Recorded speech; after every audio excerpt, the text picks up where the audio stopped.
الفل يا اخي، اهلا بيك بفيديو جديد في سلسله اتعلم مع اتش. عشان تعمل عظمه زي دي لازم يكون عندك ورك فلو مظبوطه، بتبدا الصوره ازاي صح وازاي بتفنشها صح. الموضوع سهل وبسيط بس محتاج ذكاء. تابع بقى الفيديو ده للاخر عشان هقول لك على كام تريكايه كده في الادجستمنت لاير وفي الكاميرا رو فلتر، حقيقه هيفرقوا معاك جدا وهتدعي لي. لابتوبك بقى الحنين عشان ما اطولش عليك، ويلا بينا نبدا. اول خطوه هناخدها وهي الكاميرا رو فلتر. الكاميرا رو فلتر في تحديث فوتوشوب 2024 حقيقي هي بقت جامده جدا، بقت خرافه. هعلمك بقى دلوقتي الورك فلو ازاي تبدا الصوره بتاعتك صح. اشرح لك كام حاجه في الماسك كده هيفرقوا معاك وحرفيا هيدونا زقه بنسبه 70% في ان احنا شبه ملونين الصوره ومخلصينها. تعالى بقى اقول لك ازاي. دايما تركز في القائمه بتاعت الاضاءه دي، القائمه دي مهمه قوي. يعني اول قائمه بتاعت اللايت دي ركز فيها، لو طلعت الصوره بتاعتك اضاءتها مش مظبوطه هتبقى في مشكله بعد كده في بقيه الخطوات. فاول حاجه هنظبطها الاكسبوجر والكونتراست، القائمه بتاعت الاضاءه دي نعدل فيها كده. طبعا دي هي بتختلف من صوره للتانيه، فاحنا على حسب الصوره اللي معانا غامقه فاتحه بهتانه الكلام ده كله هنبدا نظبط الاضاءه. ودي كده اول خطوه معانا في اي ايديت لاي صوره. بعد كده بقى هنروح على قائمه الديتيل. الديتيل دي في خاصيه جديده اسمها الدي نويز. الدي نويز دي بقى الاول كنا بنشيل احنا الاول النويز ريدكشن عن طريق اللوميننز وبتاع، دلوقتي لا بقى في ان انت تشيل النويز عن طريق الاي اي. فهي فيتشرز حلوه جدا، جربوها. ودي كده الخطوه رقم 2 الدي نويز. تعالى بقى ننتقل للخطوه رقم 3 وهي ان احنا هنفتح الماسكات الجديده. اول حاجه هتروح على الدايره دي، الايقونه دي، وتدوس عليها كده هتلاقي عندك كذا اوبشن. احنا هنختار منها سيلكت سبجكت، نعلم كده على الشخص او الحاجه اللي في الصوره اللي احنا عايزين نركز عليها. وانا عدلت على اضاءتها كده، نورتها شويه. تمام. بعد كده انا عايز اعمل ايه بقى؟ انا عايز ان انا الون البحر الازرق ده، فهجيب برش وهبدا ان انا اسلكت عليه بالشكل ده كده.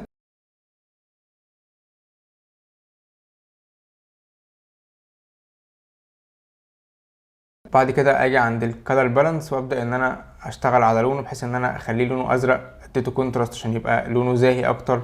بدات اعدل على لونه، وزي ما انتم شايفين كده في مشاكل في السلكت، في حاجات عايز ان انا اظبطها وحاجات اعمل لها ان سلكت ان انا اشيلها من الموديل اللي عندي.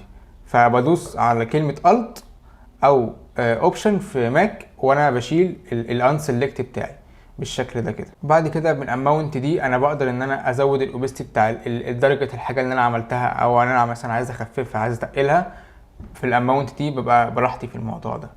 بعد كده هعمل سيلكت سكاي، انا عايز ادي للسما دي لون. هعمل سيلكت سكاي برضو نفس الكلام، هزود ساتوريشن كده واجي عند الكيرف واجيب اللون الريد واجي عند الوايت وانزل باللون عشان ياخد لون. ليه انا عملت كده وليه انا مثلا ما لونتهاش زي؟ عشان التركايه دي بجد هتفرق معاك قوي. ليه انا في البحر لونته بالكالر بالانس وفي السماء انا ما لونتوش بالكالر بالانس؟ لان السماء وايت قوي، يعني الفاليو بتاعها وايت قوي، فلو جيت لونت بالكالر بالانس تيجي تلون كده تحس ان هو مش شايفها. فلو السماء منوره معاك او لاسعه قوي جرب لونها بالتون كيرف بالطريقه اللي انا بعملها دي، هيدي معاك للسماء لون. يلا بينا نكمل. بعد كده هروح على الكيرف هدي بس سنه كونتراست كده للصوره ادفيها. بعد كده هروح عند الكالر جريدنج وهدي في الهايلايت لون اورنج مصفر، وفي الشادوهات لون ازرق او لون سيان. الدرجتين دول مع بعض كده في وش بعض بيعملوا مود حلو قوي في الصور. نيجي بقى للخطوه الاخيره في الكاميرا رو فلتر، والتحديث ده لسه متضاف في الكاميرا رو، ما بقالوش كام يوم بس، وفعلا بيفرق قوي في الصور وبيدي شكل حلو قوي للصور. تعال اقول لك عليه. هتلاقي في خانه اسمها لينس بلور، علم عليها كده. وهو هنا بيعمل لك زي بيستخدم الاي اي وبيعمل سيلكت للشخص وبيعمل ورا ديبس وبلور، فحلوه جدا وبتدي شكل حلو قوي. الاول كنا بنعمل الحاجات دي مانوال. هنا بتختار اي ستايل بلور انت عايزه في الصوره بتاعتك، فانت براحتك. الخانه دي كده هو هنا زي ايه، زي بتقول كده ايه، بيدرج لك الفوكس زي العدسه بالظبط، اللي هو فوكس في خفيف في تقيل، ما بيجيبش الفوكس كله شارب او قوي واحد في حته واحده، لان اصلا العدسه ما بتعملش كده. فانت بعد ما تظبط الفوكس بقى انت بعينك، يعني انت عايز تزوده وتقلله الكلام ده كله.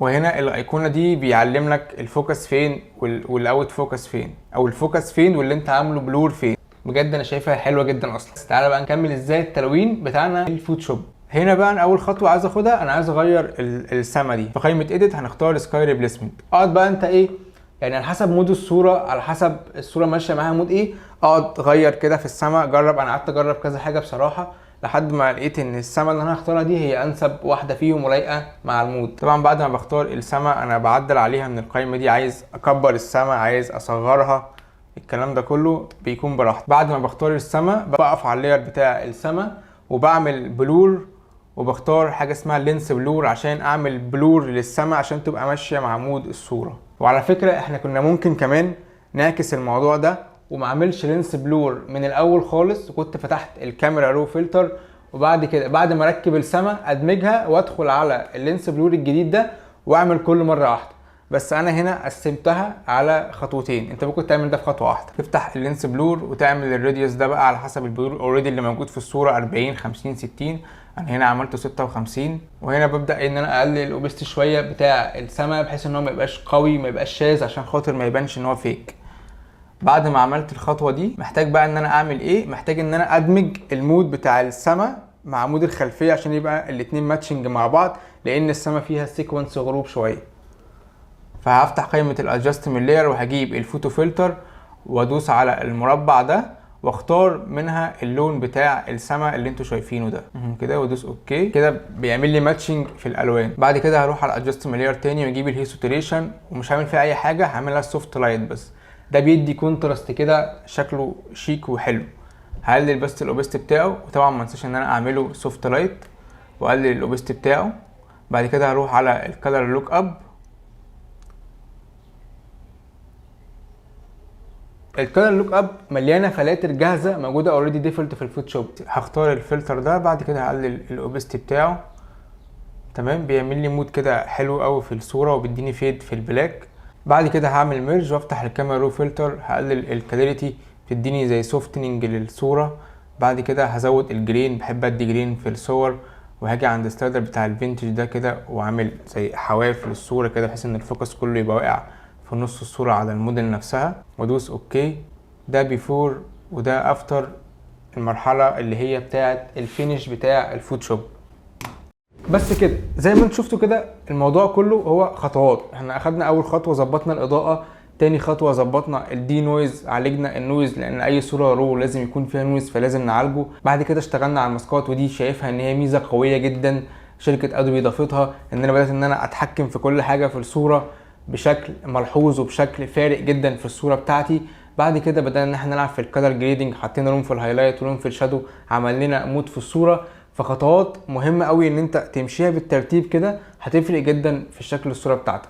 بعد ما خلصنا دخلنا بقى على الفوتوشوب، ركبنا سحاب عن طريق الاي اي بالميزه الجديده بتاعت الفوتوشوب اللي هي سكاي ريبليسمنت. بدانا ان احنا نلعب في الاضاءه ونلعب في اللون بتاع الصوره بتاعتنا ونديها الفينش الاخير بالادجستمنت لاير. جربوا كده المميزات بتاعت الكاميرا رو فلتر الجديده، هاتوا اخرها، العبوا في الماسكات على قد ما تقدروا، اتحكموا في كل صوره، اتحكموا في كل جزء في الصوره زي ما انتوا عايزين. جربوا الورك فلو دي، جربوا الخطوات دي بالترتيب زي ما انا عملتها كده وتكون منظمه بالشكل اللي انا عملته كده، هتفرق معاكم جدا في الصوره. وجربوا الفينش اللي انا عملته بتاع التلوين بتاع الفوتوشوب ده برده هيفرق جدا معاكم. ممكن كمان ما تختاروش نفس الفلتر اللي انا اخترته، جربوا كذا فلتر موجود في الكالر لوك اب وحطوه كده وقللوا الاوبست بتاعه وشوفوا بيدي معاكم نتيجه ايه. حتى لو تقعد ساعه تجرب في كذا فلتر وتقلل الاوبستي، جرب مره اعمله سوفت لايت، جرب مره اعمله هارد لايت، شوفوا بيدي مود عامل ازاي. لان كل واحد من دول في كل الترتيب بتاع السوفت لايت والديفرنس والملتيبلاي مش عارف ايه بيدي مود مختلف. اصلا انا ساعات ممكن الون صوره